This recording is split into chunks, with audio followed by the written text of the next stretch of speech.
good morning, everyone. Thank you for joining our Cybersecurity Summit series. My name is Scott Spatz. I'm the president of Cooperative Systems, and we appreciate you all taking a little bit of time out of your day and out of your valuable time to join us for some education and some valuable information around cybersecurity strategies, cybersecurity preparedness for your business. We really think there's going to be some good takeaways for everybody who's joining this. Talk a little bit about the agenda for today. I'm going to talk for a few minutes this morning just about kind of why we're hosting the series, the takeaways that we hope you'll be able to bring back to your business and implement in your business.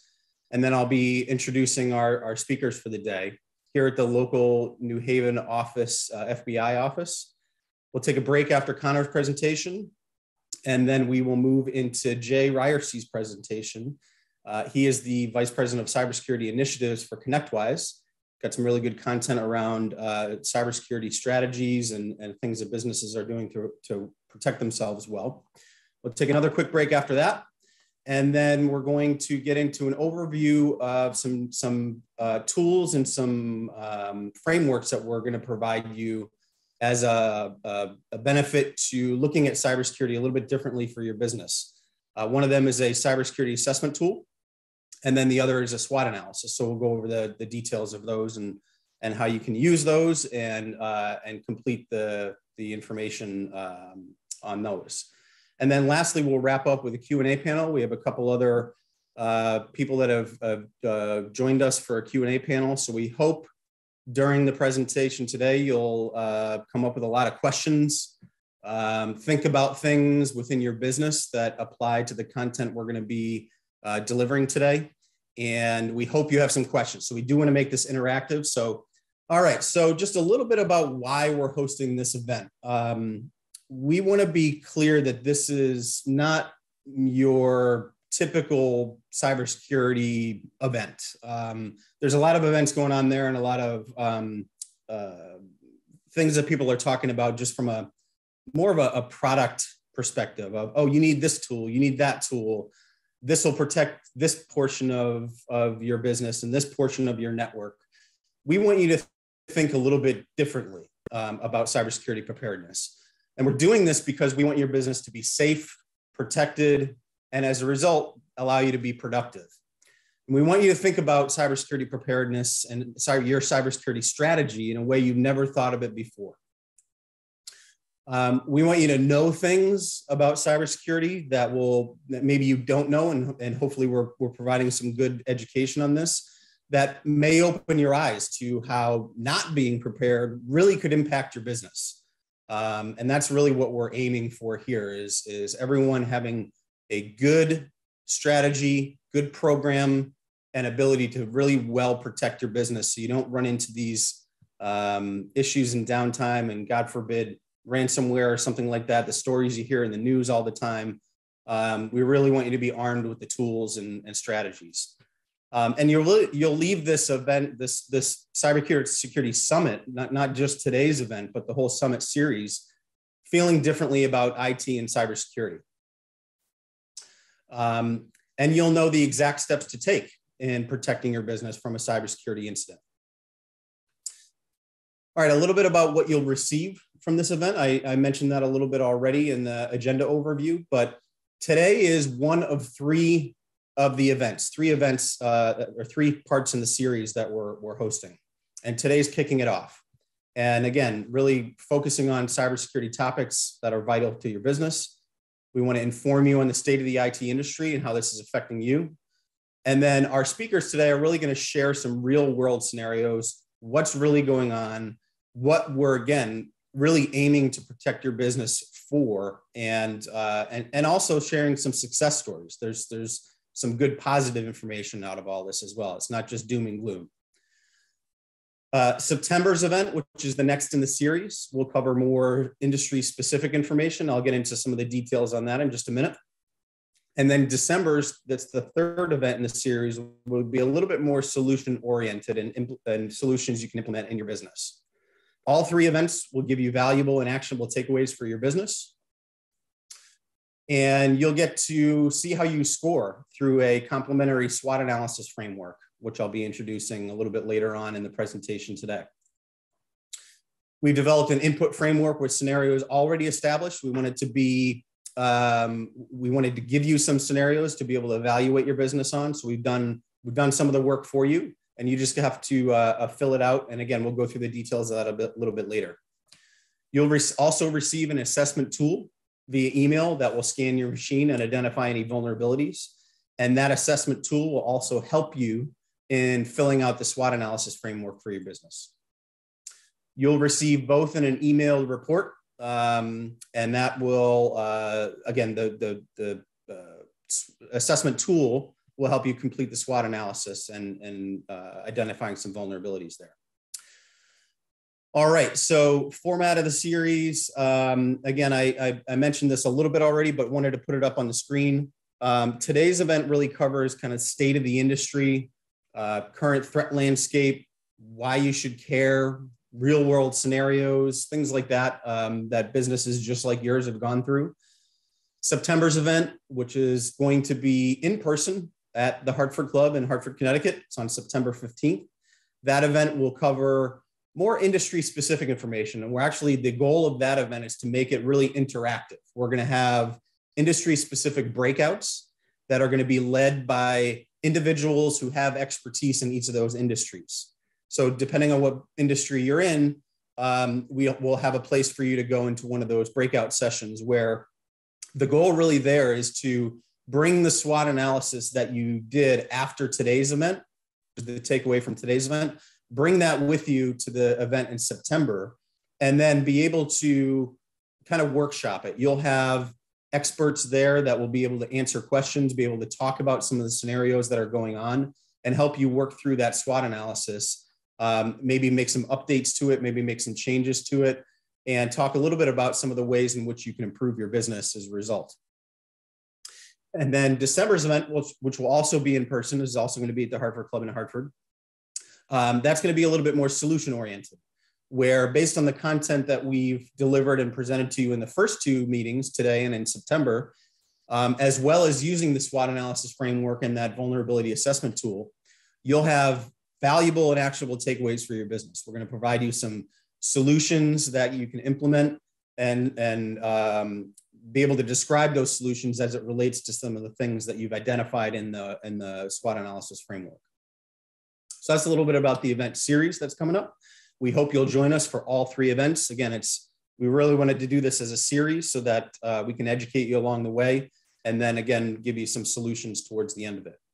And then we have Jay Ryerse, who is the Vice President of Cybersecurity Initiatives at ConnectWise. Jay is a CISSP, which is a Certified Information Systems Security Professional. He knows his stuff. That is not a light certification. So people that have that designation, that certification, you really need to listen to them. They know their stuff. Jay's got more than 25 years of experience in cybersecurity, information technology, and security solutions.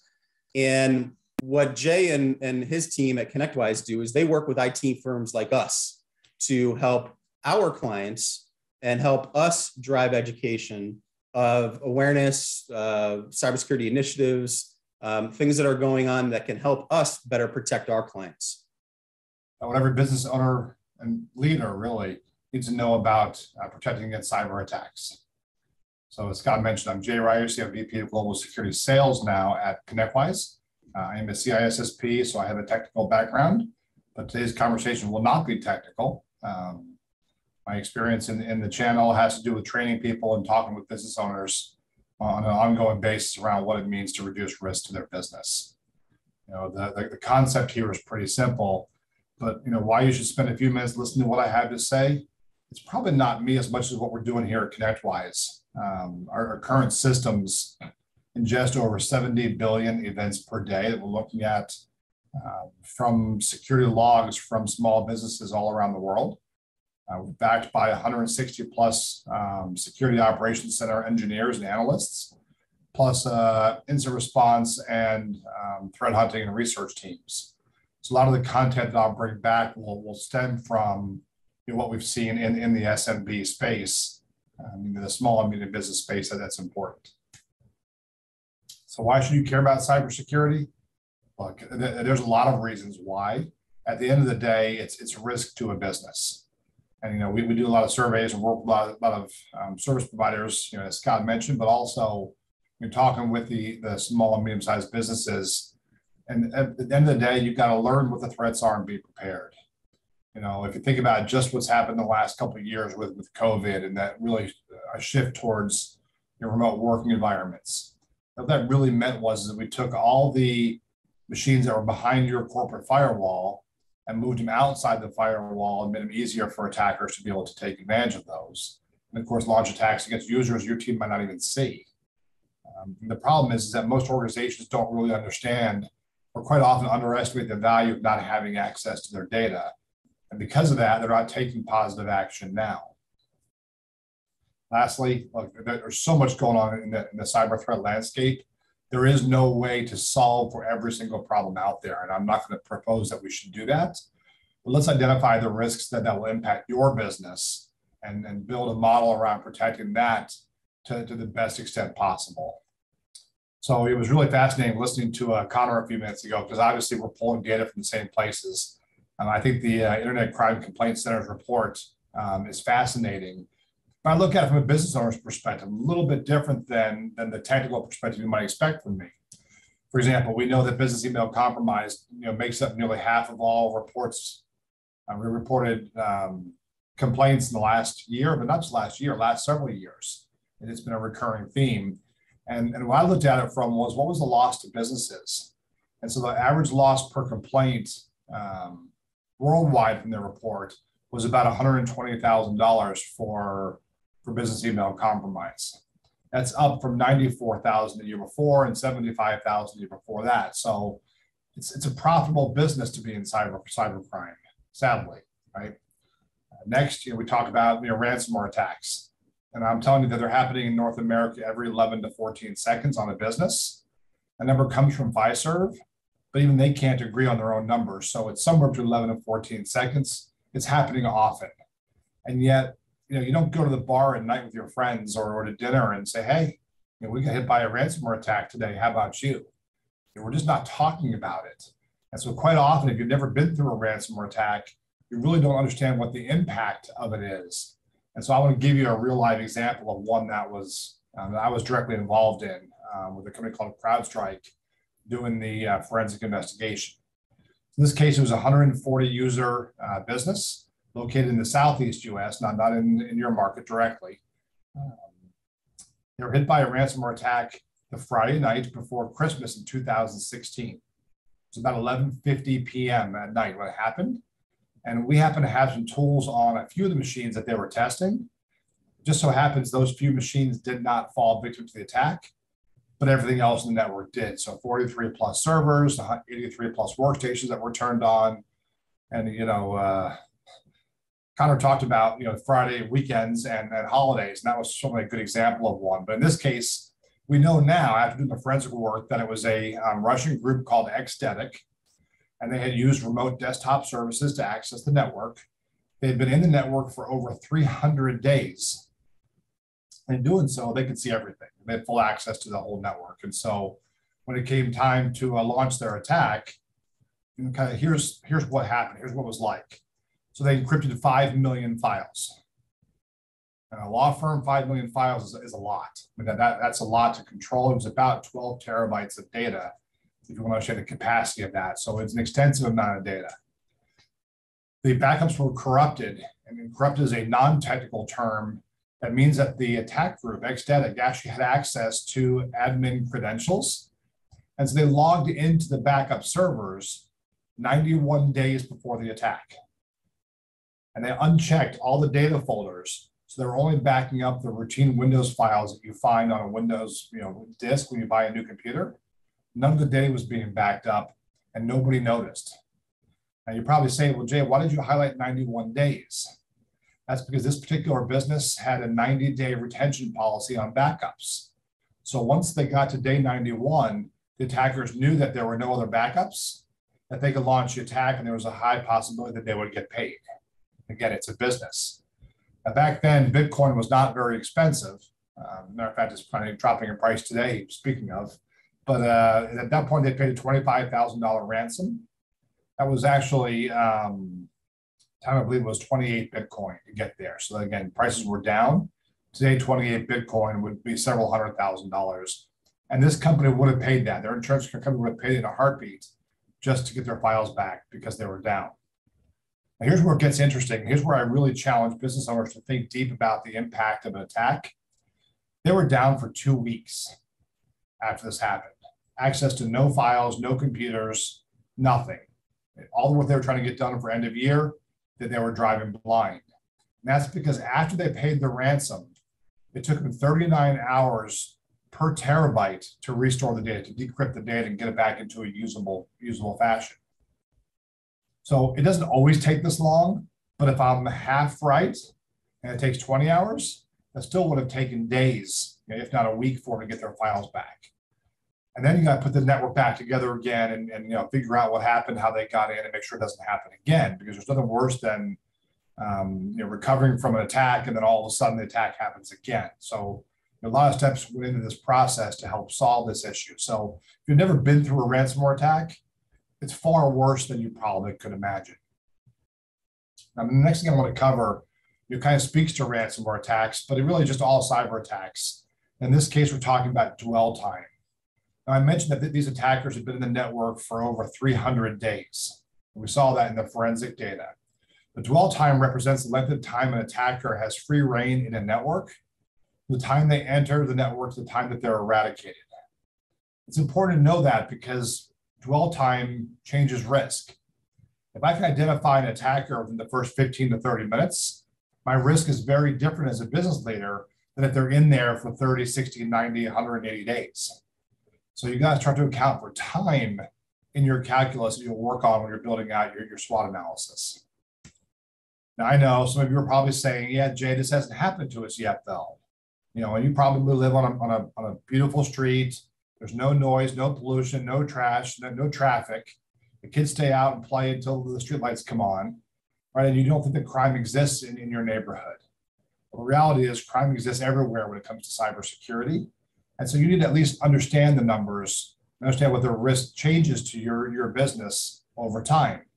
So average dwell time for ransomware is 23 days.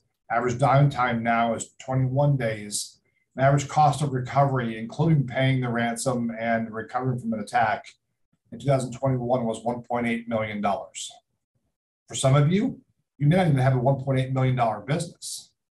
Some of you, that's peanuts. But there's a fascinating number that we found as a trend over time as we've worked with these threat actors to help recover sites. And that is the average ransom request is about 10% of your business's revenue, your annual revenue.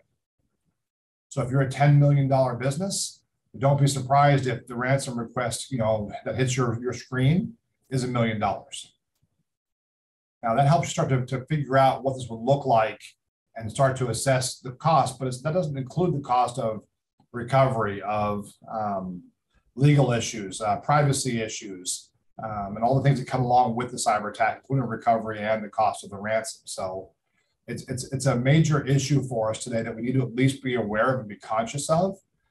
And I go back to dwell time for a minute. People are like, well, Jay, how do they know what 10% of my revenue is? Well, if they've been in your network for 30 days, they can browse around at night when no one's paying attention, open up your financials, your tax records, look at your company's emails. It's kind of like someone breaking into your house and hanging out in the attic during the day. At night. And during the day when no one's home, the kids are at school and you're at work, your spouse is at work, they're just kind of wandering around your house, looking at stuff. They can see whatever they want and no one's going to stop them. So yeah, it's creepy, but that's the reality of the world that we live in today. Other areas we'll talk about here in a minute will be legislation. It was pending legislation when I first wrote this, but it's moved quickly, so I'll talk about that. We'll talk about the impact of cyber insurance. We heard from Connor talking about cyber warfare. I agree with everything he said, from reconnaissance all the way down to live attacks. The only piece I would add to it is that we saw reconnaissance coming from Ukraine and Russia literally stopped in the environments that we're watching on January 21st when the war started. And now we've started to see signs that it's creeping back up again. Quite often we saw the attackers turn their focus on each other, on the different groups associated with supporting both countries. And now we see one of the losing factions probably, turn their attention back on Western businesses. So just be aware of that. And lastly, just the impact of your reputation of an attack is undeniable. We just don't pay attention to it because if it's not Home Depot or Marriott or one of the major companies out there anymore, you don't see it out there because it's not as impressive. And when Marriott loses or has access to 560 million, of their previous clients stolen, that's different than if your doctor's office loses 5,000 records. But if you're part of those 5,000, you probably care a lot. You know what's going on. So let's dive into regulation for a minute. And I said pending, but again, this has moved quickly. The Senate passed a package back in early March having to do with reporting of cybersecurity and using the Homeland Security's division called the Cyber and Infrastructure Security Agency, which again, Connor mentioned, and their nickname is CISA, where you'd have to report a cyber attack within 72 hours and report a ransomware payment within 24 hours. Now I'm thinking, okay, well, like most legislation, this is going to go through the House and then it'll get signed and it's going to take a while.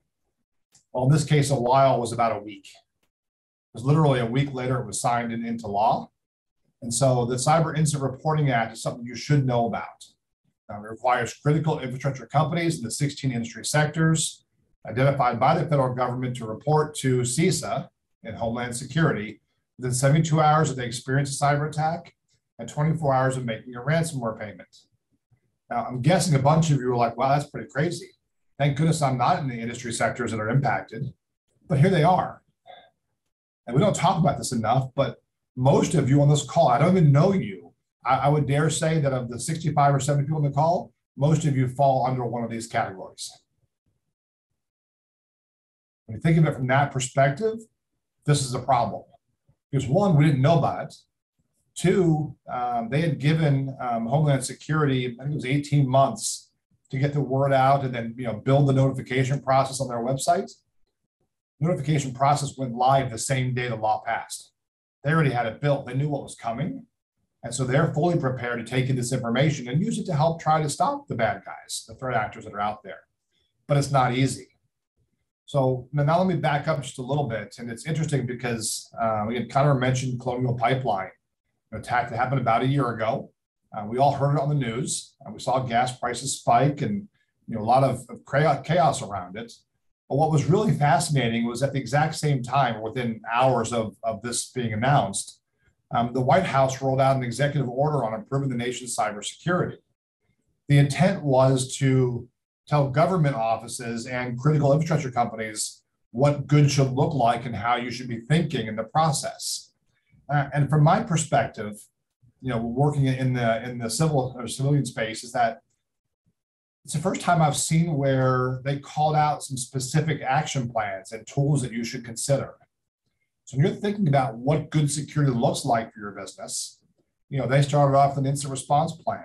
And I agree 100%. Kind of talked about doing tabletop exercises. We do them all the time with partners. It's very important to understand what it looks like when you literally walk into your manager's team, tell them to close their laptops, put their phones away, and we just got hit by a cyber attack. And none of you have access to any of your data, your files, your computers, your quotes, your billing, your payroll. What are you going to do? The look on their face is, well, we've got an incident response plan. Okay, where is it? Well, it's on my laptop. And laptop got encrypted. Now what are you going to do? Oh, we should have printed it off, right? Because no one thinks about those things until it's too late and after the fact. The number one pain point I see when we get called in for incident response, the first question I ask of a business outside of, can I please see your incident response plan, is when is your next payroll due? How are you going to pay your team, your friends, your colleagues, the people that make your business possible when you don't even know what those files look like and how much you're supposed to get paid? So you got to think through these things. The easy answer is to pay them what you paid them last period. But what about new employees that have come on, or people that have left? How are you going to accommodate that? And so you're going to scramble really fast, solving problems that you didn't know you had because of a cyber attack. It's the unintended consequences that we really need to account for. Now, before you look at the technologies and decide, hey, we need this, we don't need that, I will have to tell you from a security professional perspective, you really shouldn't invest in security until you've assessed your environment. You need to know what the gaps are, where your data is, how it moves around the network, who has access to it, how it's backed up, how it's protected, and all those kinds of things. So what I'm asking you to do today really is to focus on visibility. See, with visibility, you can start to see, when intruders, make their way into a network. With visibility, your team knows what to do in the event of a cyber attack.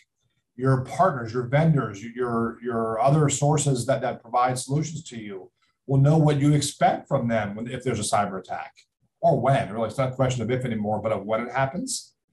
And so it really helps you focus on the things that matter. And the tools do that. So if you think about visibility, and I back up a step, in multi-factor authentication, if you've got that turned on all of your tools and all locations, from firewalls to users, you can see when someone's trying to break into your network much earlier than if you didn't have it, because they might be able to guess a password, but without the MFA capability, they cannot get in, right? It requires two factors. And multi-factor, the name itself came from one of three factors, as they call it. One is something you know, like your password or your PIN. One is something you are, like your fingerprint, your facial recognition, your voice recognition. And lastly, something you have. Maybe it's your phone or a key that gives you a code when you need to log in. By having at least two of those, you can reduce the impact of a cyber attack, because it's harder for them to get in and to cause harm. Next, endpoint detection and response, also known as managed detection and response, if you're using a 24/7 security operations center. This is not your father's or your mother's antivirus solutions from back in the early 90s. It's well beyond that today. It's advanced technology to help identify attacks using machine learning, using artificial intelligence, using behavioral analysis that's different than just known bad. And so make sure you're looking at EDR and MDR capabilities. And there's this thing called Security Incident and Event Management. And the acronym is SIM or SIEM, depending on which school you went to.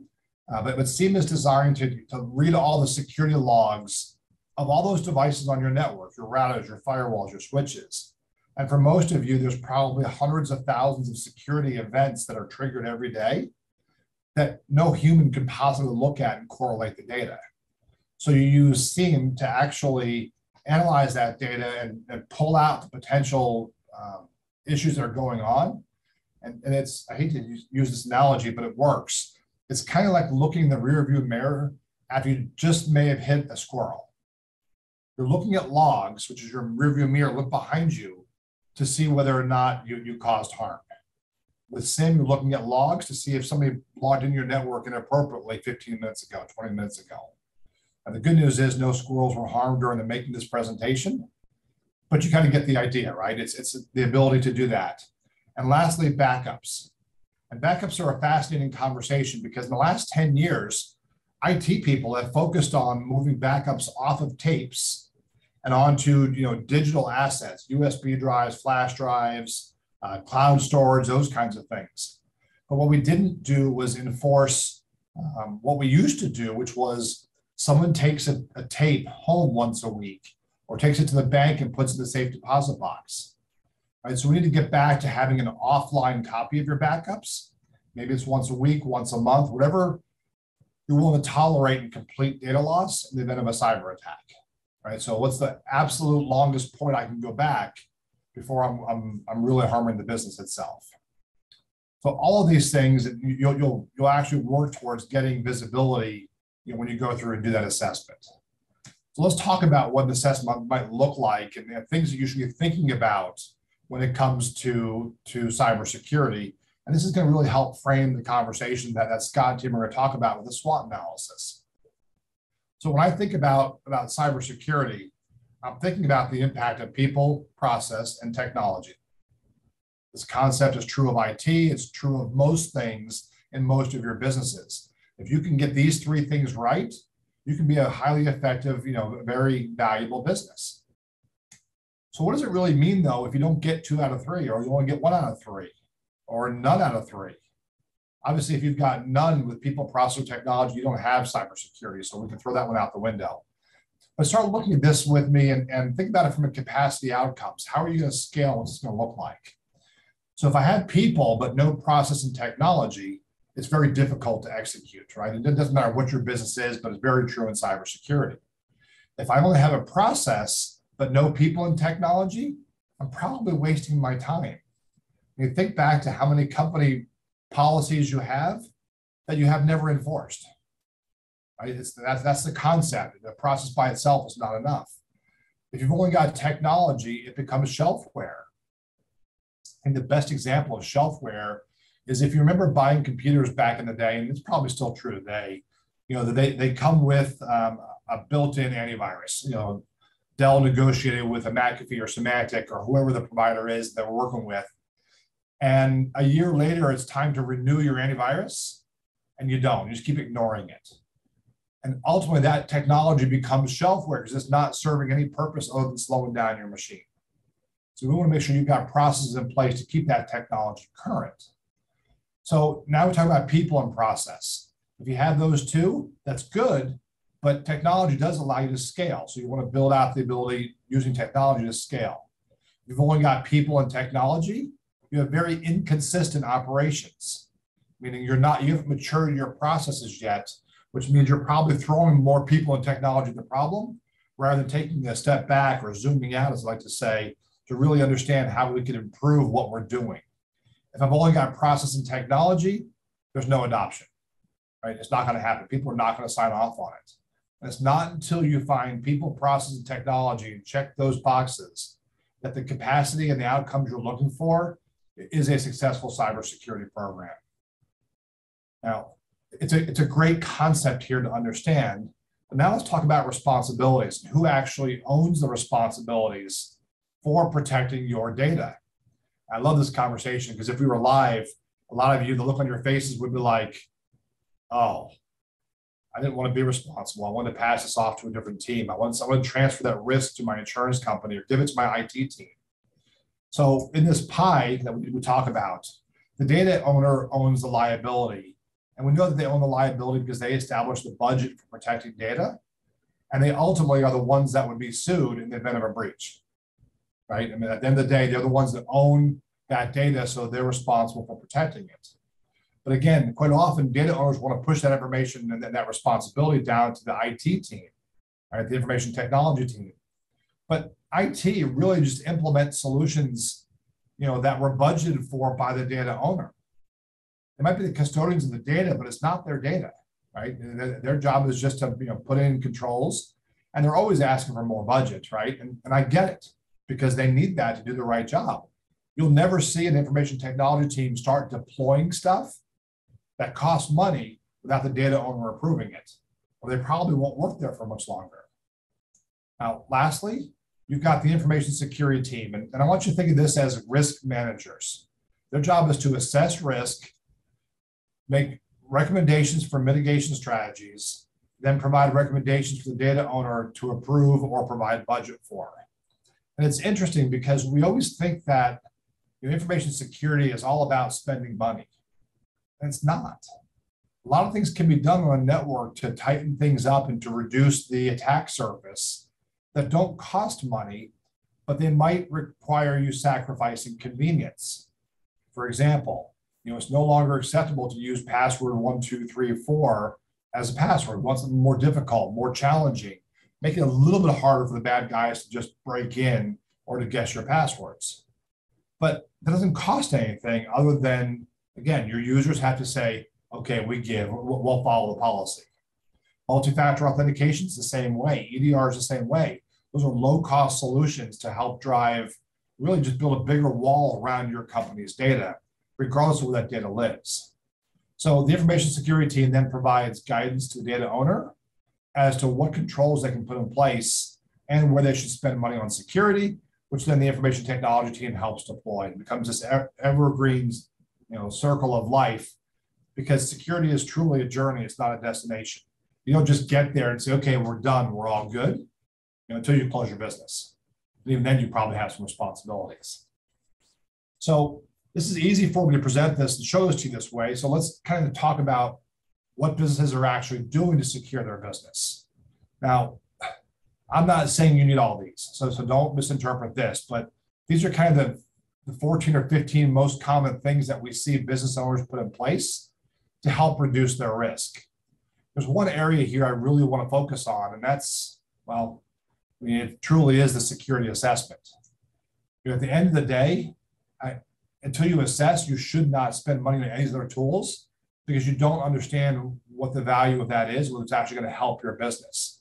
There's nothing worse than spending money on a specific topic or threat vector that would never even happen to your business or is a low risk item when the high risk ones and the critical ones are the ones we care about most. So to help you think about what that right cybersecurity might look like, I actually want to kind of run through an exercise. I'm going to pull the chat down so I can see the answers. I'm going to ask you all some questions. If you can use the chat in Zoom to help answer, it would be helpful here. So you've all got a place where you live, right? And I'm using your home as an example as to why to build an assessment first, because it's easier to understand the impact to your house than it is to your business. So in your home, what are some of the things that you care about that you want to protect?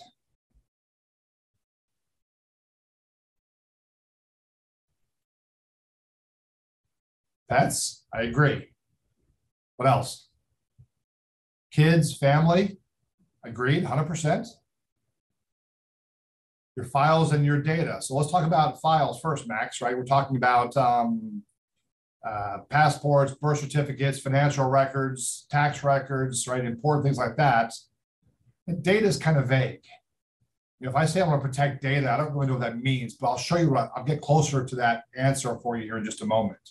What else? What are some of the things that you want to protect in your house?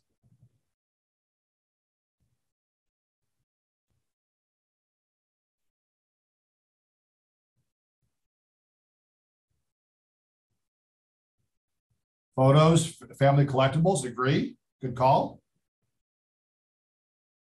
How about jewelry, cash under the mattress, some of those kinds of things, right?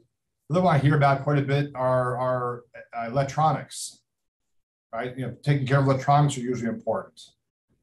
Scott, you want to come off mute for a second? Anything else that you think about on here that you want to protect in your home? I think you hit them. It's all those things that are irreplaceable. The family heirlooms, all of those things that you really can't even replace with an insurance product.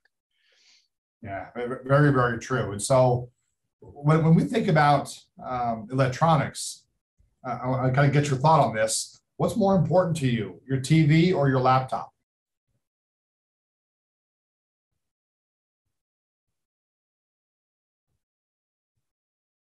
Derek said laptop, Farrah laptop, Harry laptop. Why? Why is your laptop more important than your TV? I mean, I'm a big hockey fan, and we got a Stanley Cup game going on tonight because I'm in Tampa. So TV is pretty important, but why are you all saying laptops? What's the reason behind that? Stores more personal info. I agree.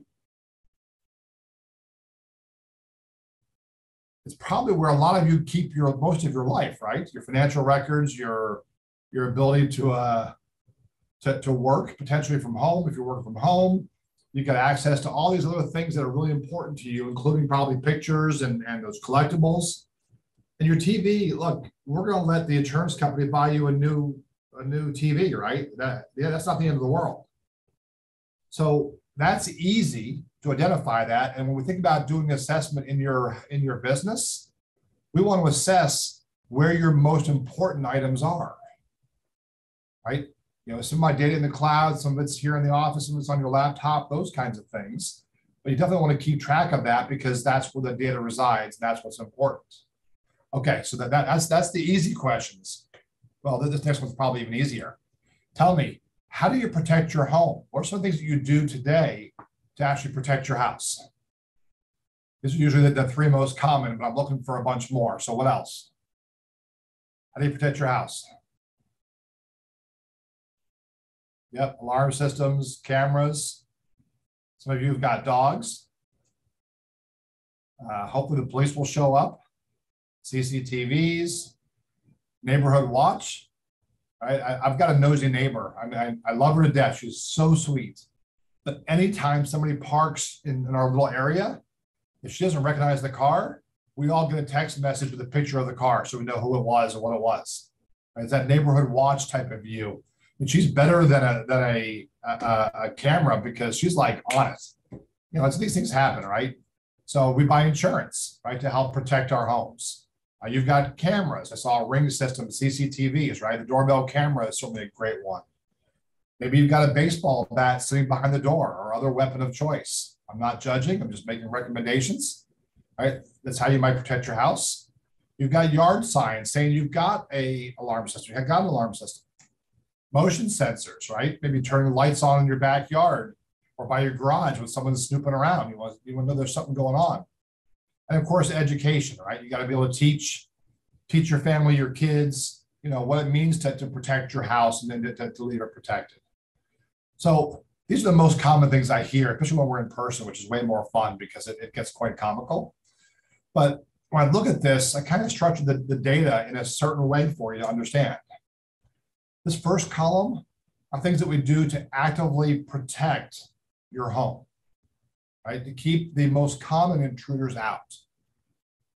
If they want in, though, they're still coming in. And that's why a lot of us buy tools to detect an intruder, right? The alarm system, the motion sensors, the cameras. You know, you join the neighborhood watch, right? If I can detect an intruder, that's important. In cybersecurity, detection to me is the most important thing you can have. I want to detect that intruder as quickly as possible to reduce risk to my business. Just like you would detect an intruder to reduce the risk to your favorite things in your house, being impacted. Once you've detected, then you can respond. And not until then, right? That's what we call right of boom. After bad things have happened, now we can take action. So when we assess your environment, when you're thinking about what your SWOT analysis will look like for your business, you want to make sure you understand what the most important assets are, things you care about most that you must have to run the business. Then you're going to look at how you protect, detect, and respond, and ultimately how you would recover from an attack. Now, if you're on here and you're technical, you recognize that identify, protect, detect, respond, and recover are the five core functions of the NIST cybersecurity framework. This is how we think about security and building out a plan on how we're going to solve for it. What I want you to think of it is this is how we get to the right cybersecurity. See, it's easy to go buy a bunch of tools. Tools are not the only thing that's going to solve the problem, but you got to start by assessing where you are to know exactly what to implement for your business. So when we talk about the right cybersecurity, so many of you are probably not technical in this call. You're business owners, business leaders, and you don't want to know how the security people build the watch, right? You just want to know that you're secure. This is how you're going to get there and get an understanding of it. And that's by running through the assessment process so you can quickly identify where your gaps are and then determine what the risk is to your business and then determine how you want to invest in it. So my recommendation as a security professional that works with business owners all the time is really simple. Talk to your business partners, talk to the team at Cooperative Systems that know and make sure you understand exactly what you've got from a security perspective. And if you're not using a provider, talk to them to get an idea. And before you look at buying anything, start with an assessment. Literally figure out where the assets are you care most about, identify the value of them to your business, and then look at how they're protected, how you would detect an intruder, and how you would take actions, following an event. And so that's the core of what I want to talk about today. Now, are there any questions that I didn't cover that you'd like to have us answer in advance of our Q&A session at the end? Okay, basically not seeing any, then Scott, I'm going to hand it back to you. Yeah, thanks, Jay. Again, really good content and information shared here. Again, I think just take the screen back here. Hopefully everyone, on this webinar is really taking some good notes and finding that there's some good takeaways for them and their business. Just to summarize a couple of the things that I feel are really the most relevant. It's not just about the ransom payments and the monetary piece. Don't get me wrong; that's a huge portion of a cyber incident or a cyber attack, but it's really about the impact to your business, namely downtime and your reputation. In these types of incidents, you can't do business for days or maybe even weeks. And during that time, you still have to pay your staff, like Jay mentioned, in an incident response plan, you got to think about all these things. You still have to pay your staff. You still have to try to operate, but you're doing it without any of your technology systems. And meanwhile, your customers are calling, your vendors are calling. You can't service them. You can interact with them, but you can't provide what they're asking you to do. So therefore, the impact is that your customers will probably leave and they'll find a competitor of yours or another service provider or product provider that can service them. And then the outcome is your reputation is just ruined. And, that leads to significant downsides in the business, potentially going out of business. So that's really what the purpose of this whole event series is we don't want any of you to have to go through that. Incident response plan is so important. Jay touched on a lot of those details. What are you going to do? How are you going to handle that cyber event? And what are your staff going to do? How are they going to participate? And then a big component too that we preach and talk with our clients a lot about, and our program is based on, is a very well-rounded, multi-layered cybersecurity plan. Jay showed that slide that listed all the components of a well-rounded cybersecurity program, and then obviously also the last part of his presentation there on the how you protect your house. So there's a lot of different components to a good, well-rounded cybersecurity program. All right, so we're going to take another quick break here. Again, I invite everyone to submit questions through the Q&A panel. When we come back from our break, I'm going to do just a quick analysis or a quick overview on the SWOT analysis and give you some details about that and what to expect when you receive that. And between now and the Q&A panel, submit some questions. We've had some come in already that we're going to answer on the Q&A panel. We have Connor and Jay going to participate, as well as Scott Garcia and Brandon from our team. I'll introduce them once we get to that stage. But again, appreciate everybody's participation on the chat, and think of those questions and submit those questions so that we can give you some valuable feedback during the Q&A panel.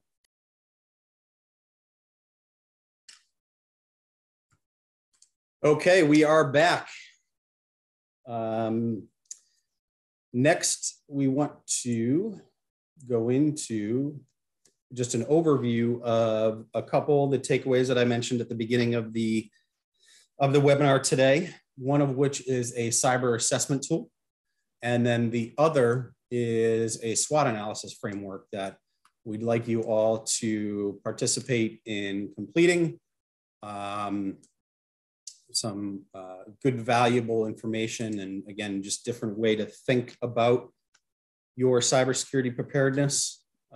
So what's the purpose, objective of this? The purpose really is, I said it at the beginning of the webinar, but just to restate, the purpose is really to allow you to think differently about your cybersecurity strategy. Jay mentioned this during his presentation as well. Really, too often, cybersecurity preparedness is evaluated in a product-specific fashion. You need this tool, that tool. This does this for you. This is going to protect you in this way. And the misconception is that that piece of software is going to solve your problems and that that's going to provide that solution to your vulnerabilities. And while it may, there's plenty of other areas that you need to be concerned about that make up a well-rounded cybersecurity strategy. So we really want you to think higher level than that product-specific methodology and use the couple tools here that we're providing, the cyber assessment tool and the SWOT analysis framework to really evaluate your business's preparedness from a strategic level.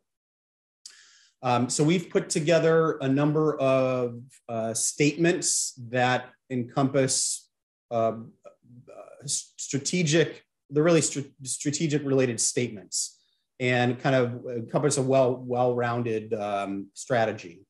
And what you'll do with each of those statements on the web-based tool is determine whether that's a strength, weakness, opportunity, or threat for your business. So what are the next steps?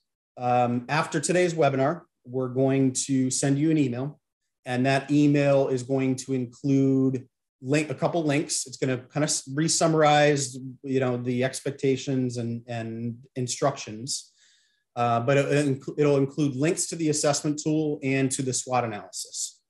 So what we'd ask you to do is first run the assessment tool, and after you run the assessment tool, you're going to receive a detailed report via email from us.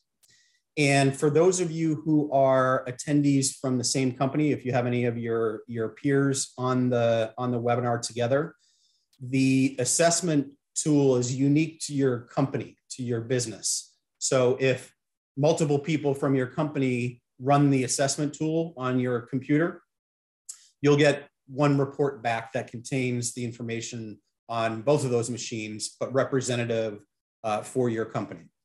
So we want you to run that tool first, wait for the report to come back from us on the assessment tool, and then use the link to complete the SWOT analysis. The information that is going to be provided to you in the assessment report will be helpful when you're completing the SWOT analysis. So that's why we want you to do it in that order. So that's kind of the methodology here. And then you'll get the report after you fill out the SWOT analysis. You'll get another email back from us and another report that will contain the SWOT analysis in a completed fashion. Your strengths, weaknesses, opportunities, threats in that format, those quadrants. And obviously, once you have that, you'll be able to, based on identifying some of those weaknesses and threats, you can have some actions and hopefully some takeaways from today's event to start implementing in your business. But equally important, as I mentioned already at the beginning of the webinar today, we want you to take that SWOT analysis and bring it with you to September's event. And during September's event, which is going to be a little bit more industry focused and more workshop oriented. We want you to have it with you, participate in the discussion in your breakout session. There's going to be leaders from that industry, people of industry experience that can help answer questions you have. You can hear from your peers in your industry to hear about what they're working on, what initiatives they need to focus their time on that may be relevant to you and your business. So we want to make it interactive so that you can then update your SWOT analysis as appropriate based on any changes or discussions that you may have had during that September event. And then again, after September's event, you'll have hopefully some action items and things you can work on in your business thereafter. And then we have the December event, which again, as I mentioned, is a little bit more solution oriented to wrap up the series for the year. And between September's and December's event, we're going to email you another link to the SWOT analysis tool because we want you to fill it out again from the beginning. And the reason we want you to do that is because at December's event, we want to provide you some data and just a little bit of reporting on what things have people been working on. So between today, June 15th, and December 8th is going to be our December event. What things and what are your peers and the participants of this event series? What have they been working on in their businesses? So we want to be able to have today's analysis, SWOT analysis data, and then, pre-December, call it November, mid-November is probably when we'll email you that link to redo it again. And we'll provide you some reporting and some data at the December event.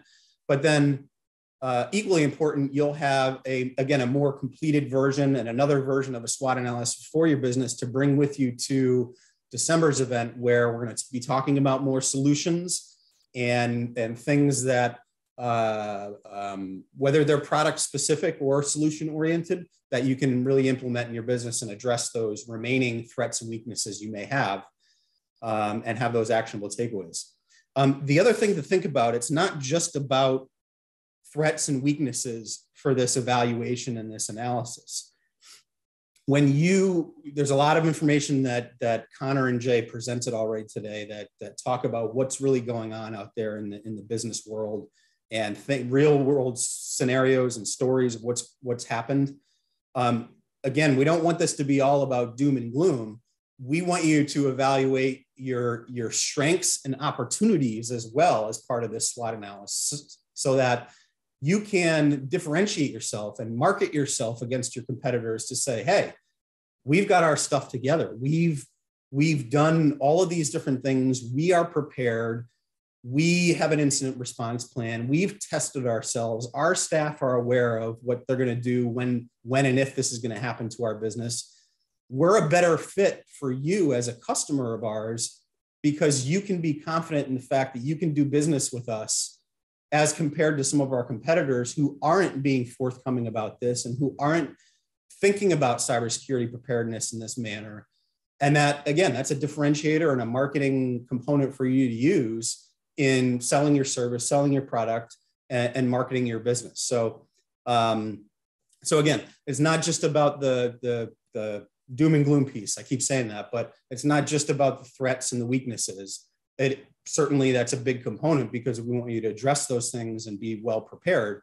But think of it from that perspective as well, that there's some really good strengths to come out of this, and some marketing opportunities for you and your business. Also, just want to address the fact of how we're going to use the data, just from a data security perspective. Your data will only be used for the purposes of this exercise. It will be deleted from our system at the end of the Summit series. Just like anything else that we do in our business on behalf of our clients, we hold your data in strict confidentiality. We store it securely. We're only going to allow access to the individuals that are preparing the SWOT analysis deliverable for you. If you have any questions about that or any concerns, certainly let us know and we can address that. But wanted to just let everybody know about that. The cyber assessment tool, just to show up on the screen here a little bit, this is just some of the information that you're going to receive in the report back. So I just wanted to show an example of that. I'm not going to go into all the details of it because you'll see it with your data in it when you complete and run the tool.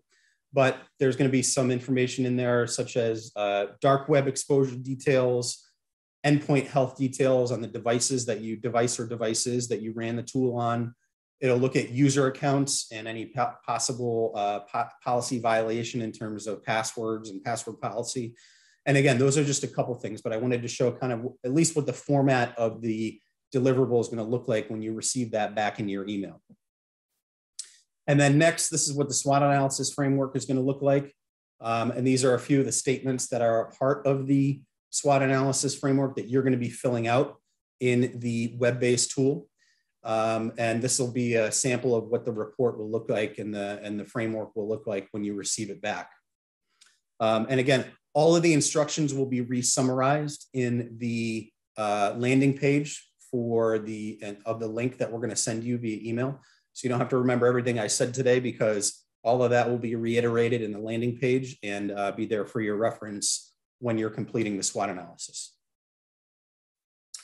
All right, so we are on to the Q&A panel, and we're moving along a little bit more expeditiously than we thought we were going to, which is fine. It is 11 o'clock here, so we have plenty of time for your questions. And I want to open it up to everybody to submit questions through the Q&A panel, Q&A portion of the Zoom webinar link, or the webinar controls here, I should say. So please submit some questions. We have some already that we're going to pose to our panel. I just want to introduce our Q&A panel participants. We have Connor, who spoke at the beginning of the session today, representing the FBI. We have Jay Ryerse, representing ConnectWise. And then two other gentlemen who haven't been introduced yet. We have Scott Garcia, who is the Professional Services Risk Manager from Smith Brothers Insurance. Scott's got a lot of really good insight as to what's going on from the in the insurance world, but not just about insurance. Is he meets with all kinds of businesses throughout our area here and talks through cyber scenarios and cyber risk scenarios with many different businesses, and has a lot of really good insight to provide here. So certainly ask questions as it relates to insurance, and as well as just general questions.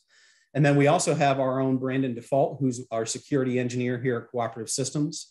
If any of you have any more technically oriented questions, Brandon is here to represent our company in terms of, again, any technical related content and questions you may have. So we will get started here. I'm going to leave the participant names up on the screen so you can direct any questions to them if you want to. And let's see here. I will go to the list of questions. First, we have a question about industrial sector. And I think this was directed to Connor because it was submitted during Connor's presentation. So wanted to know just a little bit, it sounds like a little bit about the what's going on in the industrial sector and as it relates to some of the content you provided today. Yeah, I think, and I could be wrong, I see that question as well from Mark David. There's a similar question, I think, from Dan King asking, is the industrial center affected by the Ukraine war? All I can tell you, I think if both questions are asking sort of the same related topic, I would just say that the intelligence isn't there, specifically in regard to companies in that critical sector. That being said, I think it's prudent to imagine that any company that whose function or primary business purpose is something that would be critical or would have a negative impact on the country if we were to go to war with Russia should be at least cognizant of the potential threats out there. I know that the other sector companies, for instance, those in oil and natural gas, had seen a multitude increase in terms of scanning on their network coming from Russian IPs. Now, Russian IPs is really kind of meaningless. I can tell you that most nation state actors don't routinely directly connect from their home countries. They're obviously going through VPNs or proxies, maybe more than one layer of that. That being said, it certainly is indicative of the potential threat out there. So I don't know what everyone on this event does or what they might manufacture or make, but I would just say prudence is the watchword right now while hostilities are ongoing. Great. Thanks, Connor. Jay, Scott, Brandon, anything to add on that? No. No, I think Connor's probably got the most accurate response that we would have all given. Yeah. Right. Yeah. Well, we see the top four being the targeted, or I think suspected to be targeted from the fallout in the Ukraine. One being the financial, anybody within the financial sector, because they definitely want to disrupt the finance. The healthcare industry is obviously within the top four, transportation, and then any DoD type of manufacturing. So those, I think, would be your top 4 targets coming out of that situation. Okay, great. Thanks, guys. Next question was, how prevalent is phishing as an initial attack vector versus other methods? Well, I mean, this is Connor. The question isn't entirely specific, so I'm not sure if they mean in terms of just any general cyber incident, if they mean like a business email compromise, if they mean ransomware. I would tell you, looking at some of the statistics, both in terms of what we see and what companies that specifically focus on ransomware negotiations see, I would estimate approximately 50% of the attacks come through phishing emails, which is why doing phishing campaigns for your employees is something that I would encourage any company to do. We certainly do it here within the FBI, and developing a process for helping to train those who perhaps don't fail to identify a phishing email, so that you can increase the response of your workforce. Yeah, agreed. Go ahead, Jay. There's some fascinating things we're seeing now in the business email compromise realm, which usually does start with some sort of a phishing attack. And that is, and I hate to use the term, but it's almost a pyramid scheme, where they're now landing a victim at company A, the top of the pyramid. And rather than launching an attack against them, they're now using those emails to attack all their vendors or their clients or whoever's below them, sending emails. And you see it in real estate, with real estate transactions. We're seeing it with accounts payable, sending a note off to their vendor saying, hey, we suffered a cyber attack. We've had to change our bank accounts.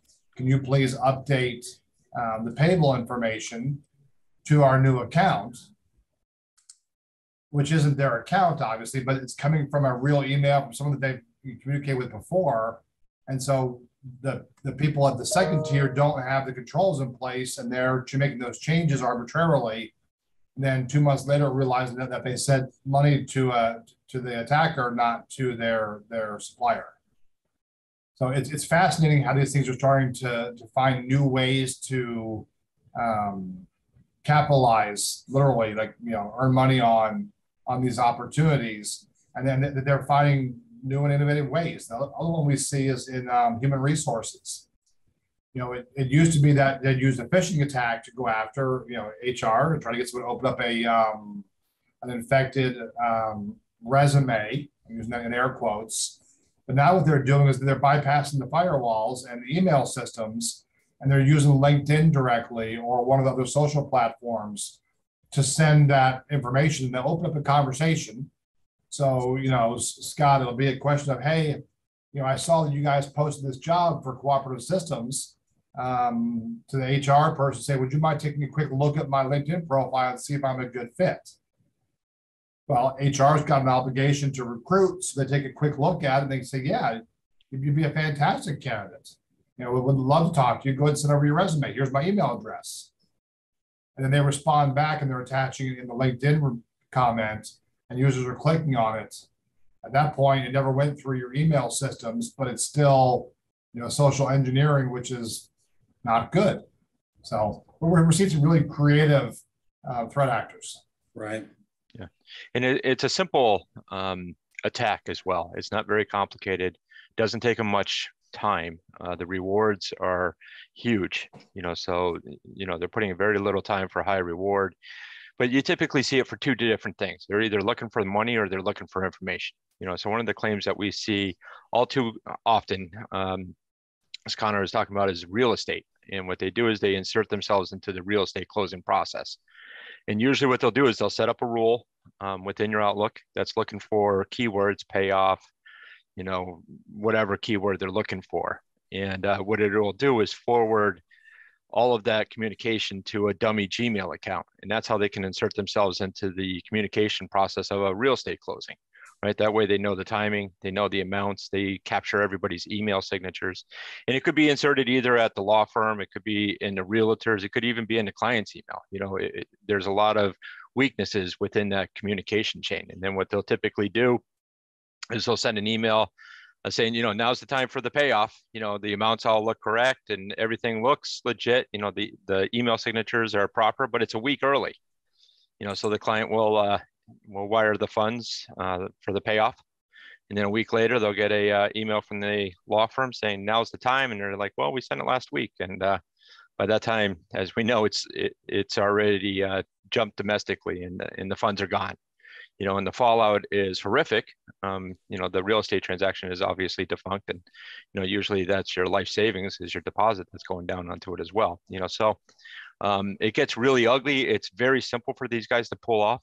You know, that's where they're looking for money. That's usually pulled off through the gangs that are in Eastern Europe, Russia, North Korea, those types of places.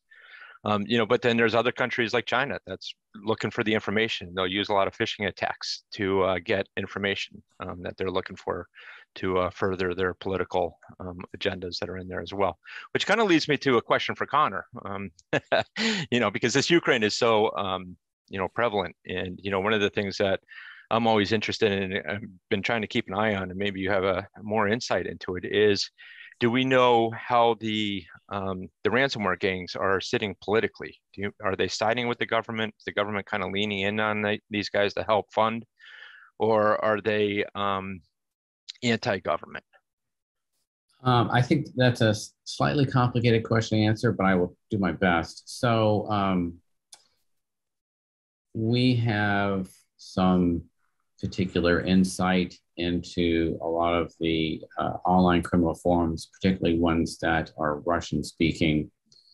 And what you find is that there are Russians and Ukrainians who take part in these kind of activities. So in general, a lot of the discussion has not been happening online. So in terms of both ransomware and the war, because frankly, these forums would end up becoming civil wars in and of themselves.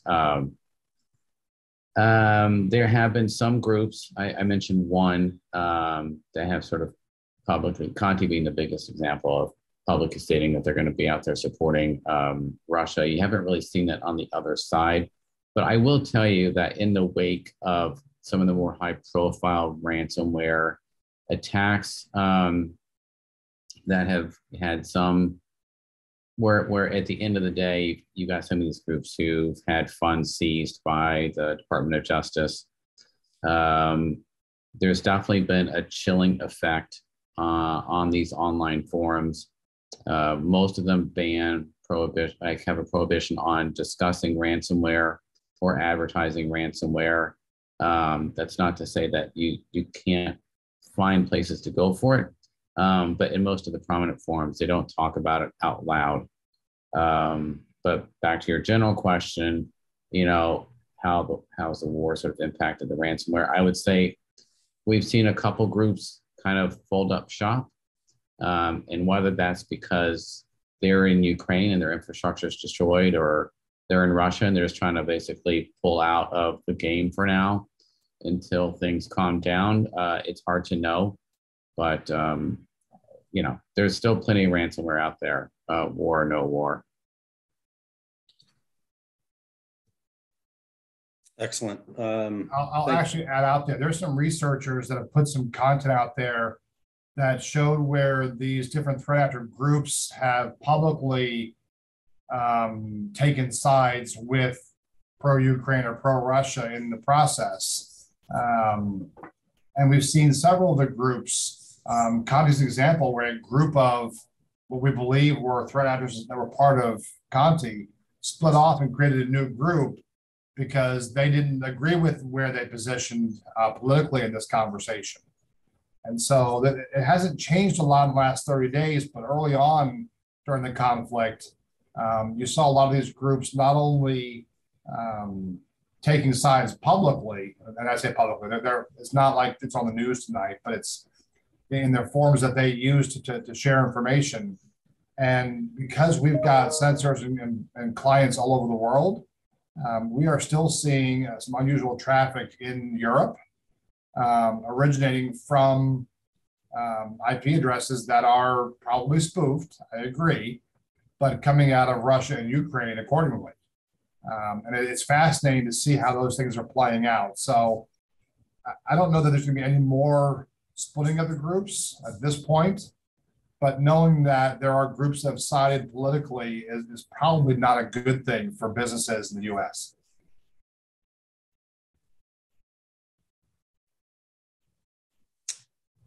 All right. Thank you, gentlemen. Good insight there. Just to kind of get back to the original part of the question, which was about phishing. Just wanted to touch on the fact that security awareness training, we did mention this already, and a couple of the guys mentioned this, but security awareness training is really the most important thing as it relates to preventing phishing related attacks. And a lot of that comes in through business email compromise. Business email compromise, it's kind of a catch-all for a lot of different things, but security awareness training, having a good program in place for that. There's plenty of tools and platforms out there to do that, to educate your staff on, to do simulated phishing attacks and attempts on your business so that you can identify individuals who are allowing this stuff to happen within your organization and target them for additional training as necessary. And then, another piece of this is just integrating security awareness into the culture of your operation and the culture of your business. Talk about it during staff meetings. You should be circulating all of your written policies on an annual basis with your staff and requiring them to read and sign off on the fact that they've read and understand your policies and what your expectations of them are in the event of any of these types of scenarios. Talk about it casually. Again, have a good security awareness training program in place where your staff are being trained each year. And is it an investment of people's time? Sure it is. And is it something else that you're asking your staff to spend their time on? Yes, but the information actually isn't pretty informative, and you can position it to your staff in the fact that not only is this a job requirement for you working at this company, it's also a benefit to you personally. Security awareness training doesn't just relate to businesses; it relates to people's personal use of technology day in and day out, and keeping themselves secure for themselves and their families and their own financial information and finances. So again, talking about it regularly, giving them the tools to be armed with what to look for and look out for. Phishing also comes in the manner of physical presence too. Being aware of situations like a guy walking into your office with a HVAC company shirt on and saying, I'm here for a service call to service the air conditioning system. And, he just gets let into the HVAC room, which also happens to have access to the IT infrastructure. And now you've basically just given him the keys to your complete environment. So it's not just the electronic and the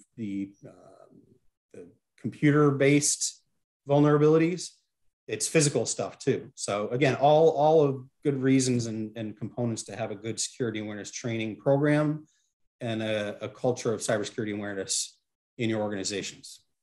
All right. We will move on to the next question here. We have, this is a good one. Is there any hope for small businesses with limited budget and a very limited IT staff to stay ahead of this? Jay, maybe you can kick this off. I'm sure everybody's got some recommendations and feedback there, but maybe you can kick us off with some feedback there. The answer is simple. It's yes. right? Doing nothing is not going to be an option for you. So it starts with an assessment. Once you understand the risk to your business, you can then make reasonable decisions on how you're going to actually secure your data. There's not a one answer, one size fits all. You don't have to go out and try to protect your business like it's the White House. If the data that you have is currently, has protections or has capabilities, and as the last resort, you're going to think about the back end of the NIST framework, which is how would we recover from a planet? How would we respond to the event of attack? Sometimes getting that right is more important than the investments you might make in protecting data, but you still have to protect data. So you just need to take reasonable care and just look. You'd be surprised at how much you could do that wouldn't cost you any money or would cost you a limited amount of money. But again, it requires maybe to sacrifice some convenience, longer, more difficult passwords, less tools in the cloud, or use less cloud solutions. Don't share your passwords around the office. Don't leave them on Post-it notes. Those kinds of things that might seem like they're necessary, you can do a better job with that to really reduce your risk. Right. And as Jay mentioned, it really starts with a good, thorough assessment of your environment. A lot of those things that Jay just mentioned don't cost any money. Yeah. It's just a matter of implementing some changes in your organization, whether they be technical controls or operational controls. A number of those things don't cost any money. Yeah. Do some of the solutions and tools cost money? Yeah, absolutely. But you can have an organization with all of the tools out there. Many of the things that we talked about already today, they have all the tools implemented into their environment to protect their environment from a cybersecurity perspective, but yet didn't implement some of the password policies, the Active Directory things, the file permissions structure, security awareness training and culture, the stuff that I just talked about. None of those things cost money. They just are a matter of addressing in the environment and closing the gaps. Yeah, a lot of the tools or a lot of the defenses that you use to fend off these attacks don't cost money. IT isn't the whole solution. A lot of your defenses are going to come to policies and procedures. That's Scott's referencing, your password policy, your bring your device policy, your incident response plan that Connor talked about. That is probably one of the most critical documents that you could have. Disaster recovery, all of those policies and procedures that pertain to how your organization handles data, absolutely critical. And it doesn't come down to an IT budget. It doesn't have anything to do with IT. It's policies and procedures. And then the other things is training. Scott kept referencing to this as well. It's training and creating that culture within your organization of awareness, because you could spend thousands and thousands of dollars on IT, could be easily sidestepped by one employee clicking on a link. So a lot of the things that doesn't cost money is as Scott referenced, is talk about these things, bring that awareness, bring that culture within the organization. And that doesn't cost any money, but it is just as important to implement as all of your IT defenses.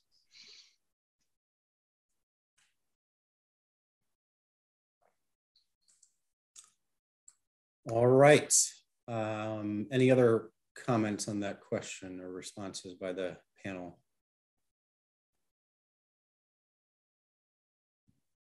All right, we'll move on to the next question here. Connor, this one's directed at you. What tools does the FBI or US government provide to businesses and individuals to better protect themselves, such as threat intel feeds, et cetera, things like that? Sure. So I think the reference there to threat intelligence is by far the number one thing that we can bring to bear. It's not probably shocking that our intel holdings are fairly significant. We certainly partner with a number of private companies. We also have partners in other aspects, other federal partners that share intel with us. And I will say that sharing has gotten better over the years. I've been doing this for over 20 years now. It used to be that some of our other three-letter acronym agencies would have intelligence, but it would be top secret, and we simply couldn't get it downgraded enough to be able to share that, or what we could get downgraded was frankly so worthless that it wouldn't allow a company to be pointed in the right direction. And that's gotten markedly better over the last decade. But back to the point, I would say that there is an organization called InfraGard. It is a national organization, although there are also regional chapters. There's one here in the state of Connecticut. I just posted a link to their public-facing website in the chat. Although I was visiting it while there were other discussions happening, and it looks like they will direct you to LinkedIn. I'm not shilling for LinkedIn. We don't have a business relationship, but I guess that's where our local InfraGard chapter is migrated. But it is designed to be a sharing mechanism between us at the FBI, government more broadly, and the private sector. And so when we put out joint advisories or what internally the FBI refers to as flash messages or public industry notifications that might come from IC3, those get pushed to our InfraGard members. I certainly get them, and to the extent that I have existing relationships with certain companies, I will proactively forward them if they're not members of InfraGard. I know some of my agents do that as well, but that's not a long-term solution because frankly, we wouldn't be able to do that for a large number of people. But I would encourage anyone who's interested to go take a look at InfraGard and consider joining if you want to get access to some of that information. Yeah, we've used and leaned on our relationship with InfraGard for years to help get insight as to what's going on and what the impact would be so that we can help our partners prepare. And so thank you to the FBI and others for putting that together and making that public-private partnership possible. You'll also find that Homeland Security, the CISA, the group I talked about earlier, they've got some tools available for critical infrastructure environments. So the other place to go look would be the CISA at the Homeland Security site and see what tools they've got. They've got several that are out there, not so much from a protective standpoint, but to help you assess risk. So be aware of those as well.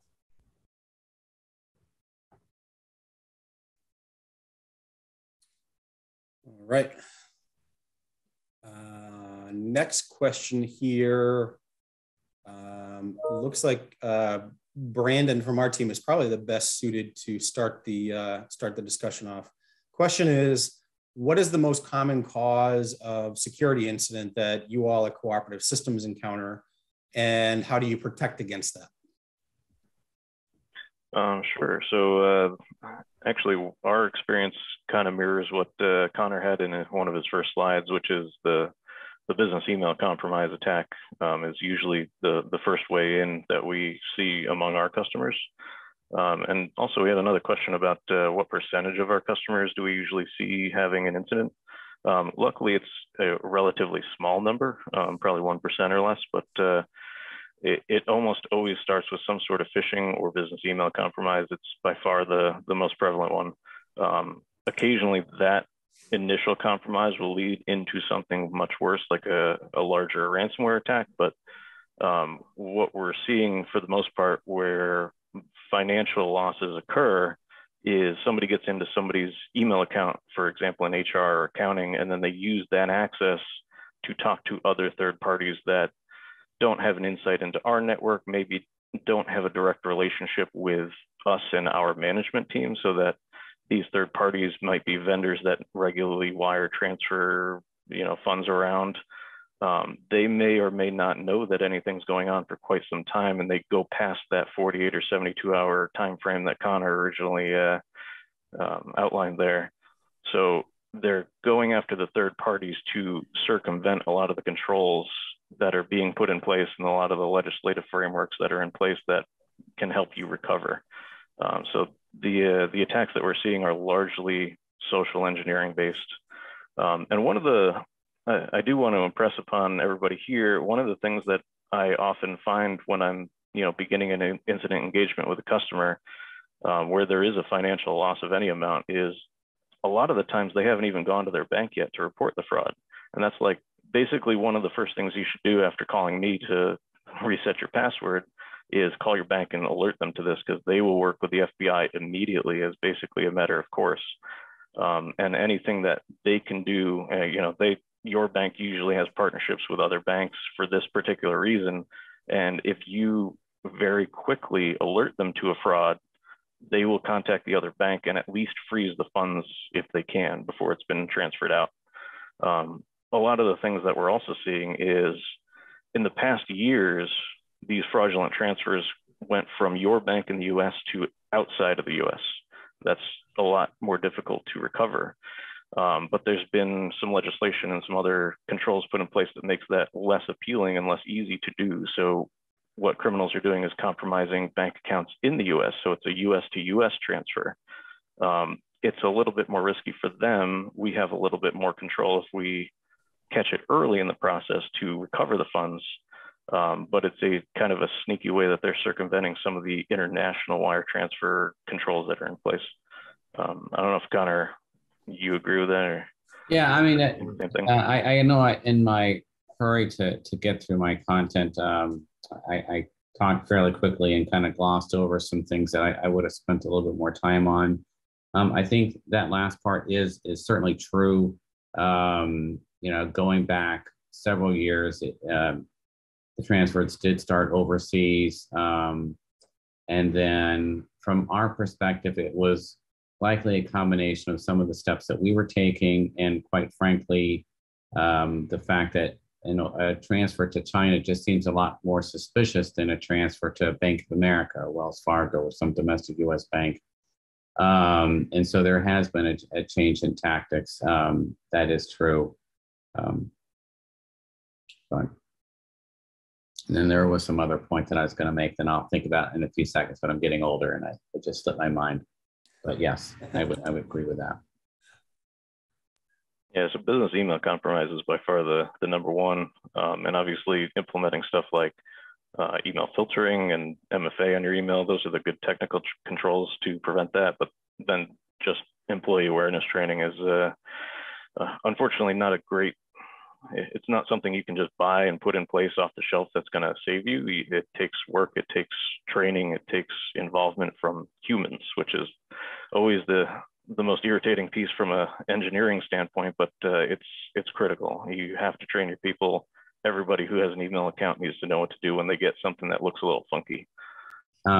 Sorry to jump in. I did recall what I was going to say. So you talked about sort of, let's say that first hop to a, fraudulent bank account. I would just make one slight correction. In our experience, generally those bank accounts are not in fact compromised. Typically, they're controlled by what we would usually refer to as a money mule. We've had an initiative over the last couple of years to intercede on people within this state who've been acting as money mules, and we interview them. And what we have found is that the vast majority are unwitting participants in this fraudulent scheme. Some believe that they are participating in a legitimate work from home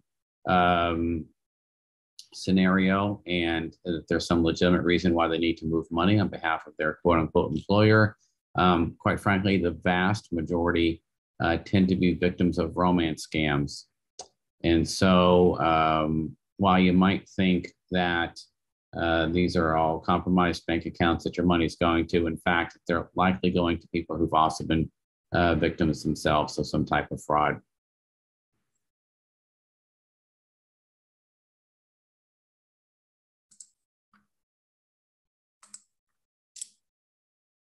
All right, thank you, gentlemen. This next question is similar to, but a little bit different, and this would be directed to Scott Garcia. We talked about the bank from Brandon, but just talked about banks reporting cyber incidents to the FBI. But the question is around insurance carriers. Do cyber liability insurance carriers work with or report incidents to the FBI, or should the business owner report it? Yeah, it's a business owner. The carriers typically will not do that. because that would be sharing information. So we always encourage the business owners to actually be the ones that report it, and kind of what Connor is talking about, which is the same as insurance. The more information, the better, right? You know, the actuaries from an insurance perspective can make better decisions on the more data points that they have, and same thing with the FBI. The more data that they can gather, the different types of scenarios, because this is a moving target. I mean, the criminals are constantly looking for the controls that we recommend to put into place so that they can figure out how to get around, you know, and we've watched that through the evolution of ransomware. I would say that we're at ransomware 3.5 right now, you know, and what it is they just keep figuring out the controls, and they figure out how to get around the controls. You know, I always describe it as the radar detector. You know, we started off with the X band, then it was the Y band, then the XY, then the laser, then the pulse, right? It's that cat and mouse game of criminals versus the good guys. And and that's what it comes down to reporting as well. Is the more information that we have, the better that we can respond to the change of the exposure. Yeah, I would just I would add to that. So in general, when it comes to reporting, you know, when I'm looking at who's doing the reporting, it is the majority is coming directly from the victim. There are some rare instances where banks are doing the reporting. And then beyond that, it's either incident response companies themselves or law firms to a small degree. The only caveat on, you know, sort of relying on if it's a BEC or some other type of fraud of relying on your bank to report is that there are banks whose policies restrict what kind of information they share with us. And I'll just briefly explain why that's a problem. In fact, it's something that I tried to address with our IC3 folks just yesterday. If I get wind that someone has been had a BEC or some other type of fraud and money's gone to a bank account in Connecticut, well, again, I may want to intercede to go find out more about that person who was receiving the money. And our legal folks have sort of concluded that the most we can ask the banks for up front is a zip code. And beyond that would require a legal process. Well, I will tell you that there are many steps between there and me being able to get legal process. So without more information up front, it kind of hampers my ability to take some proactive steps. And so that's why I wouldn't necessarily defer to a bank and would encourage anyone to make that report themselves, sharing as much information as you can to help us, you know, gather some additional intelligence and maybe actually take some investigative steps.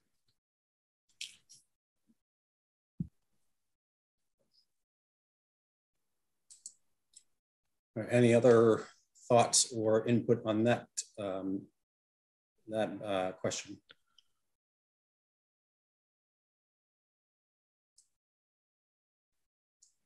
All right, we'll move on to the next one. Connor, this is directed at you as well.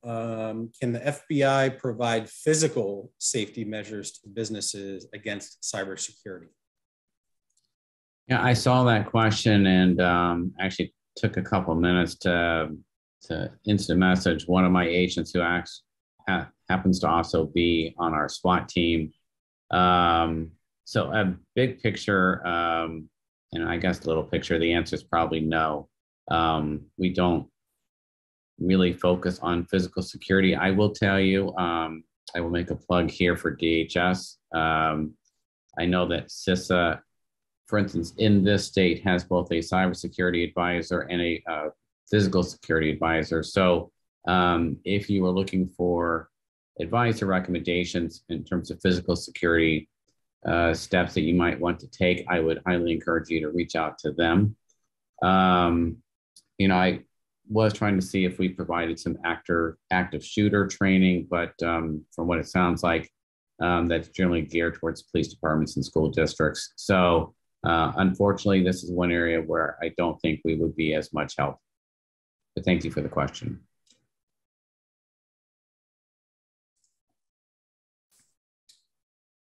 Okay, next question. Probably should be directed at either Jay or Brandon. Thoughts on 2 or 3-factor authentication for security across any tech product? Is that safe enough, or do we need more security? So from our perspective, it's a great first step.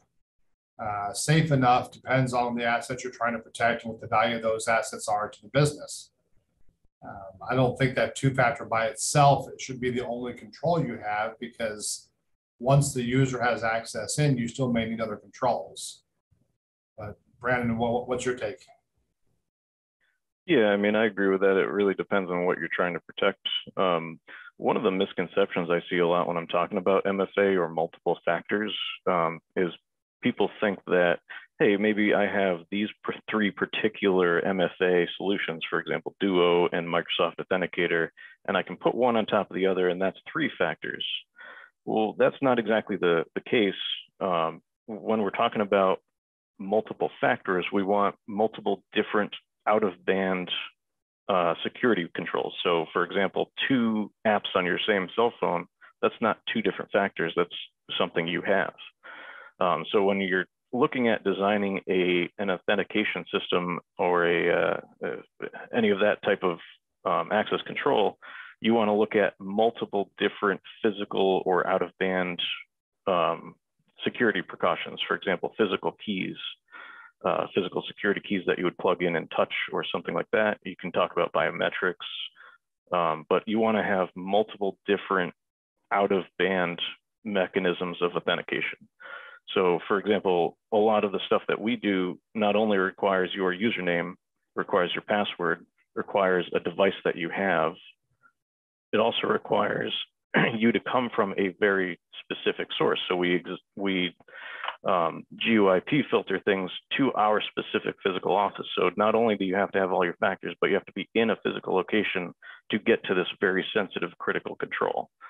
Or you have to go through a very, very specific firewall rule through a very specific jump box to get to the thing that you need to administer, so that it's not just exposed to the internet and anybody can just whack on the password field. So it's not necessarily just about the authentication process as you would normally think about it, which is a login page. It's about the entire architecture of your network and the path that somebody would take and the data that travels through the network and how you get there, all the different layers kind of the onion that you put in place to prevent somebody from getting to the end goal.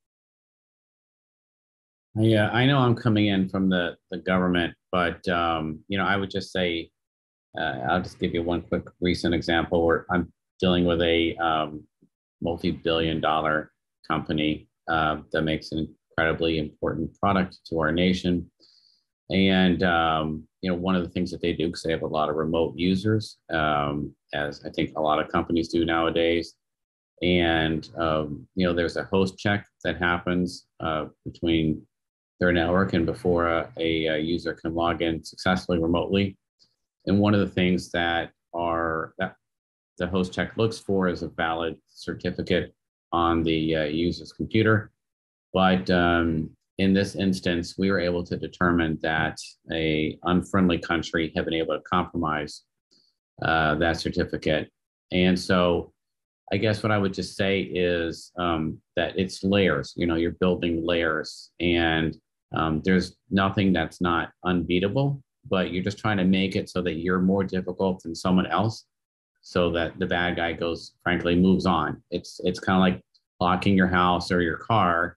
You know, if you see someone who's walking around trying to break into a car, if your car door is locked, he's gonna, you know, check the next car. So that's really all you can do. And before I get off my little soapbox, I know there's a lot of talk about Active Directory logs, firewall logs, what kind of defenses you may have.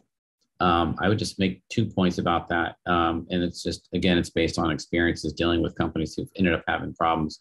One, having logs is great, but if you don't actually look at them and analyze them, then they're just taking up storage space and aren't doing you any good. So you actually have to have personnel who are dedicated to reviewing those logs to identify potential problems And then the other aspect of that, I would say, is it's great to have external, you have firewall logs. It's great. You can see what's coming in, but depending on the size of your company, there may be value in having other systems in place so that you can see what's happening, assuming someone's breached your outer defenses and is in your network.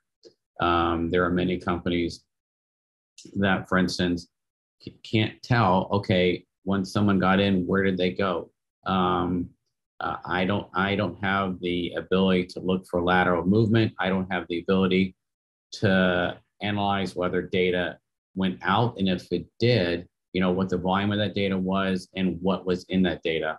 And to be able to do that is certainly more expensive, and it's not right for every company. And in fact, if you're probably small or medium sized, it may not be right for you. But I think that's a business decision that when you sit down and sort of plan out what you need to do, that those are things you have to factor in.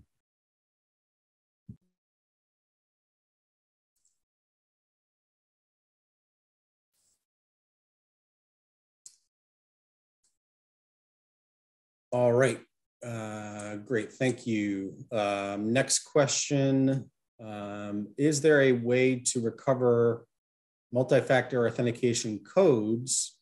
Because I remember I once lost my codes and I wasn't able to access a crypto account anymore.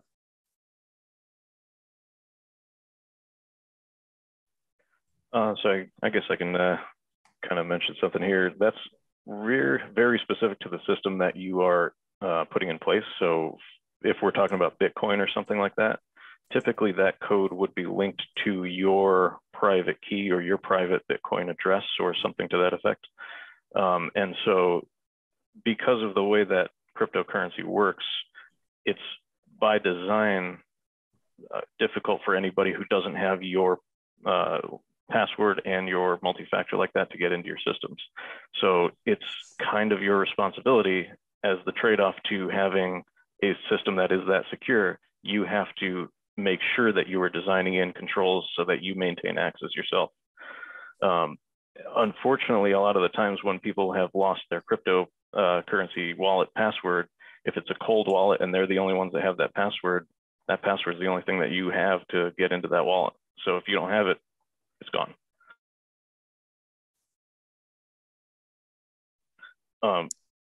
To tie that back into like our purpose here, when we're talking about protecting your business, usually we design things with emergency access accounts. We call them kind of the break glass accounts. So we create accounts that we never use, and then we take those passwords. They may not have multi-factor enabled on them, but we set a crazy long password on them, and then we take that password and we store it in a bank vault. And that account is never used except for either testing to make sure that it works, or for a live emergency scenario where we have to get in and we have no other mechanism to get in. So for example, bring back to the cryptocurrency question, a lot of the times they will give you a backup code that you should print out and put in a bank vault or a safe or someplace like that, so that if you lost your primary and secondary authentication, you have this backup. So we take some of those same concepts and we usually use them for other systems in slightly different ways, but the same sort of core concept. All right, thanks, Brendan. All right, we are going to wrap it up. Again, thank you everybody for joining this morning. We hope that you found the content valuable. Again, just to restate it, I know I've said it a number of times. We really want you to think differently about your cybersecurity preparedness and think more higher level and think more strategically about it. Like we talked about, the culture of cybersecurity preparedness, talk about it in your business, implement regular communications and regular review of policies in your business. Again, next steps and takeaways, within the next 24 hours, you'll receive an email from us. That email will include a link to the cyber assessment tool. Do that first, wait for the results back, then click the link for the SWOT analysis framework, complete that, and then you'll receive an email report back with your SWOT analysis framework. Again, all the instructions will be reiterated there in the email, and then also on the landing page for the SWOT analysis as well. And we hope you'll join us at September's event, September 15th. Format, or I shouldn't say format, but time frame is going to be similar. It's going to be 9 to noon with lunch afterwards. It's going to be in person at the Hartford Club in Hartford, Connecticut. So we hope you'll join us for that. We're going to continue our conversations. And then again, lunch on us today. You'll be receiving an email from Jessica from our team. Actually, I believe it will come from DoorDash directly with your gift card for lunch, since we weren't able to get together in person today. But again, hopefully everybody found the content valuable, and we'll look forward to having you next time in September. I thank all of our participants today. Thank you, Connor. Thank you, Jay. Thanks, Scott and Brandon, for participating on the panel. Scott's going to be involved in our September event as well. And we hope to have Connor and Jay back involved either in September or December event as well, as they have really good insight and information for you all. So until then, we will see you in September, and keep your businesses secure, everyone. Thank you.